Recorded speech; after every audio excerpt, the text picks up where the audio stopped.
a 37-year-old woman, and 5 girls, 10, 9, 8, 6, and 4. That's right. And he owned them. What's it like to see that? Like the short answer is these things are uncomfortable. And you should be uncomfortable with them. What's going on, ladies and gentlemen? I'm the right-winged angel out of a Mac, and in this video, we got to talk about actor Edward Norton discovering that his ancestors owned slaves and how uncomfortable he is about that. I don't know if you know Edward Norton, but Edward Norton, he played Bruce Banner, you know, the Incredible Hulk in one of the first Marvel movies. I mean, it was an okay performance. I wasn't a big fan, but it is what it is. So let's check out this video.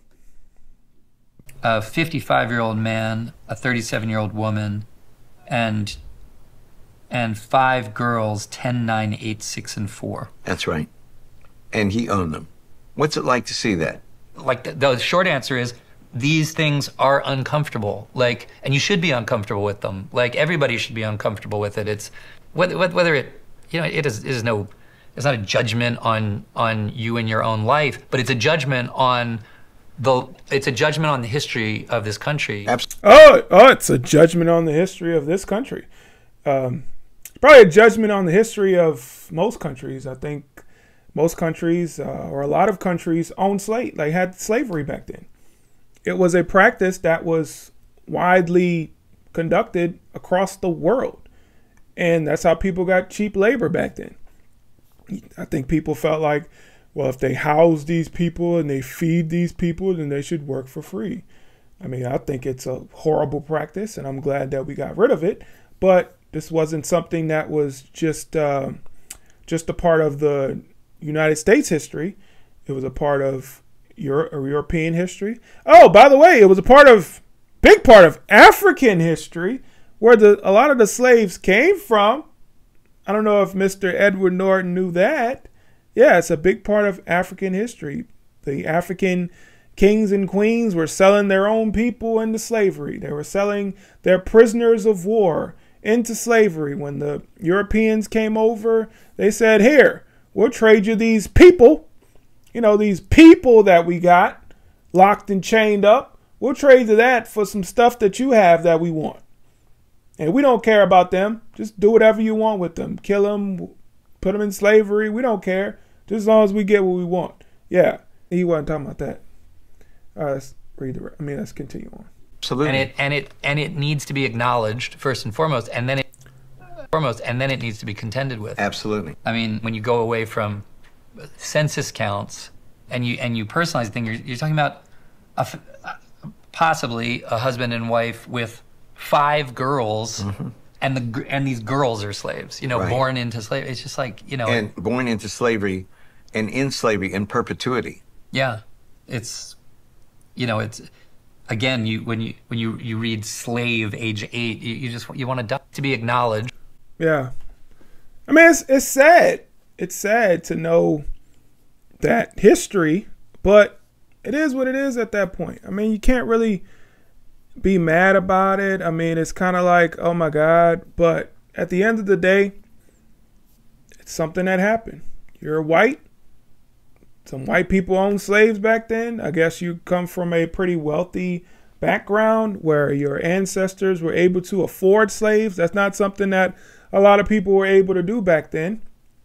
So I guess you got it off to a good start, but what does this do for anybody? I mean, the fact that he's sitting there reviewing this, I guess that was the purpose of this, right? To have him on this TV show or whatever it is, some PBS show, to have him actually face that. They wanted to see his reaction. Now, he's talking to a black man, of course.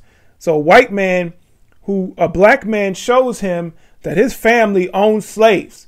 It's kind of like a condemnation against him because this black man is basically wagging his finger at him. Like, yeah, you should be ashamed of this. Look what your family did to my people, which I think it's stupid. Like, so what? It happened a long, long, long time ago, and we don't have slavery around anymore. So it is what it is at this point. I mean, you can't just continue to go back and just harp on the past. Things that happened hundreds of years ago at this, at this stage, we're at what, 2023 right now, things that happened so long ago. I mean, it's important to our history that we discuss these things, but it's not important to be upset about it or important to have to apologize for the things that your ancestors did. You don't have to apologize to me. I know people own slaves. Heck, there were black people that owned slaves back then. They owned other black people. So that should tell you right there how it was something that wasn't even looked at by some as like a serious thing, because there were black people who were enslaving other black people. Look, I mean, Africa. Think about Africa. I already told you guys you had kings and queens, black kings and queens, who sold black people into slavery. So it wasn't something that was just, well, white people are the originators of this sin. No, there are a lot of people who are black. There are a lot of people who are Arab and Chinese and, well, I guess Egyptian would be Arab. Maybe not. I don't know. But there are a lot of people, Middle Eastern, I would say, that participated in the slave trade, not just white people. So this is not an original sin of white people. This is an original sin of humanity.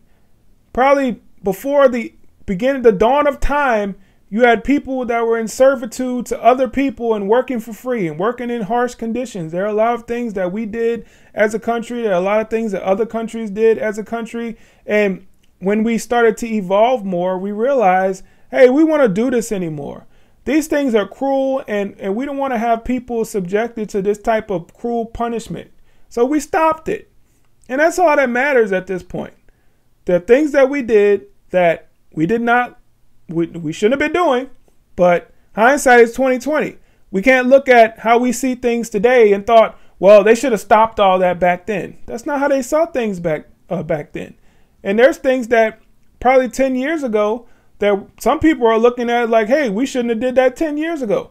But when you look back, you make changes. Or you look back, you think, okay, I shouldn't have been doing that. And then you make changes. So that's all you can do. As human beings, all we can do is evolve and keep going and trying to get better. Now, there's some things that they're trying to change today that they shouldn't be, like with the whole LGBTQ and trans stuff. They shouldn't be touching that, but they're trying. And maybe we've gotten to the point where we don't need to evolve anymore. I think we're just good. We don't need to go back to the drawing board and say, well, we shouldn't have been doing this 10 years ago. No, I think we're good. Only thing I would say we shouldn't be doing is drugs and murdering, all the crime. Yeah, we should evolve away from all the crime, but not trying to change society to fit a certain purview. I don't believe in that.